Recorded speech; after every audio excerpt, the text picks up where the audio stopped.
Buenas noches chicos, vamos a empezar con el curso de química. El tema es hidrocarburos cíclicos y aromáticos. Bien, vamos a empezar por el concepto. Sí, nos dice que son compuestos cuya estructura principal es una cadena cerrada, ¿no? Bien, ¿qué vemos ahí? Hidrocarburos cíclicos. Se va a dividir en dos, llamado alicíclicos y aromáticos. Dentro de los alicíclicos vamos a ver lo que es cicloalcanos, cicloalquenos, cicloalquinos, ¿sí? En el caso de aromáticos vamos a ver el estudio de los derivados del benceno, ¿ya? Continuamos.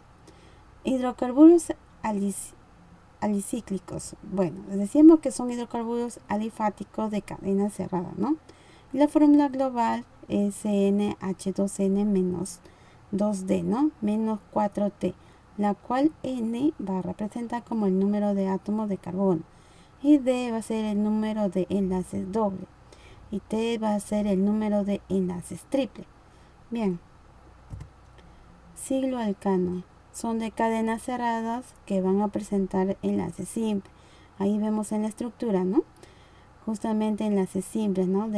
Justamente de cadena cerrada. En el caso de la nomenclatura yupa, vamos a representarlo así. Primero viene el siglo, el prefijo del número de carbono y por último tenemos la denominación ano, ¿no? O el prefijo ano.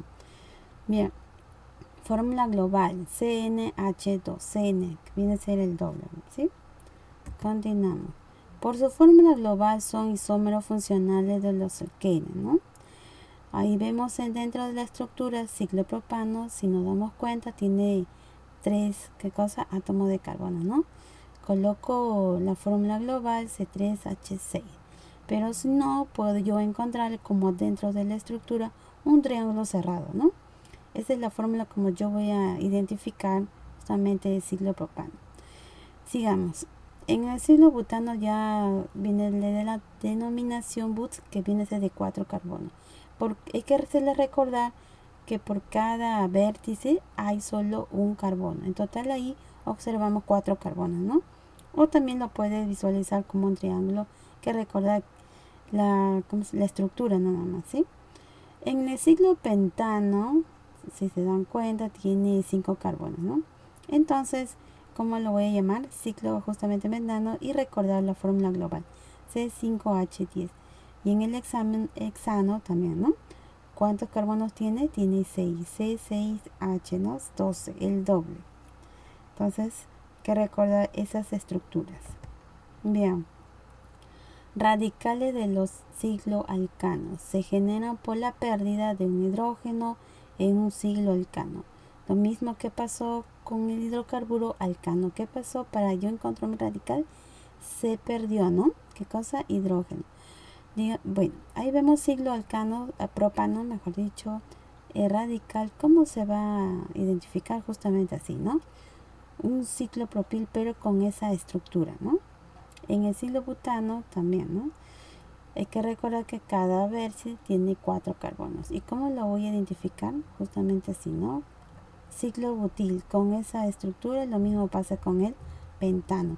De esa forma yo voy a identificar mi radical. Hay que tener en cuenta esos radicales, ¿sí? Dentro de mi estructura cuando vamos a hacer varios ejemplos de ellos. Bien, ejemplo número 1. Para yo, ¿no? Colocar el nombre adecuado, primero tengo que encerrar, ¿no? Mi cadena principal, o sea, mi estructura. Y lo que está fuera de mi estructura sería mi radical. Primero nombro alfabéticamente, ¿no? Pero yo encuentro solamente un metil. Coloco metil ciclobutano porque tiene 4 carbonos, ¿no? Y es un ciclo cerrado. Que recordar, ¿sí? Y C5H10 por la fórmula global, ¿no? Bien, en el caso del siguiente ejemplo, dice ahí etil ciclopropano, ¿no? Entonces hay que recordar que por cada vértice hay un solo carbono. Y como es un siglo, justamente lo voy a colocar ciclopropano, ¿no? Pero antes hay que colocar los radicales, como ven ahí. Entonces, ¿cómo lo nombraría? Se llamaría así, etil ciclopropano, ¿no? C5H10. Muy bien. A ver, ¿de dónde sale ese 5H10? cuentas cuántos carbonos tiene mi estructura, tiene 3. Y más 2 de afuera sería 5, ¿no? Y hallas ahí la respuesta. Bien, acá vemos una estructura mucho más amplia. Aquí podemos ver qué es lo que tengo que enumerar primero. Mis radicales, ¿no? Hay que tener en cuenta, para yo encontrar mi radical, tengo que localizar lo que tenga la menor numeración, ¿no? Bien, entonces coloco ahí 1, 2, 3, 4, 5, ¿no? Y lo que está fuera de mi cadena principal viene a ser mi radical. Entonces coloco en la posición 1, 3, hay 2 metiles, pero como hay 2, coloco el prefijo di, dimetilciclopentano, ¿no? Por el hilo cerrado. Y la fórmula global sería 7He14, ¿no? Que recordar que dentro de mi estructura principal tiene 5 carbonos y los que están fuera de ahí serían 2 más, ¿no? Serían 7. Y así obtendrías lo que es la fórmula global de la estructura. Siguiente. Bien, habíamos dicho que primero tenía que empezar por ¿dónde? Por mi radical y que tenga la menor numeración posible, ¿no? Y alfabéticamente. Y me conviene colocarlo ahí. Numeración 1, 2, 3, 4, 5, 6.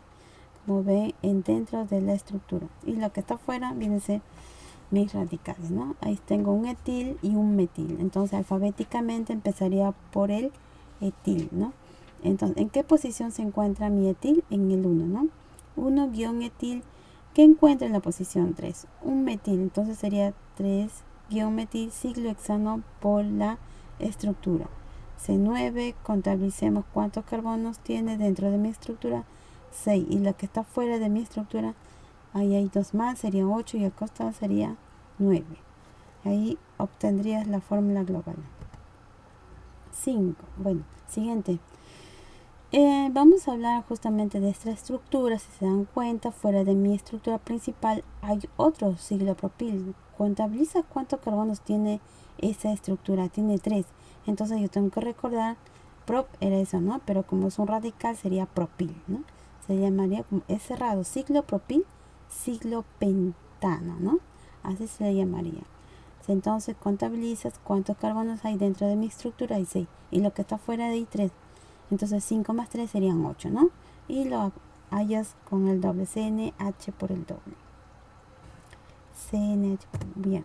Entonces hasta aquí sería el tema del día de hoy, chicos. Gracias.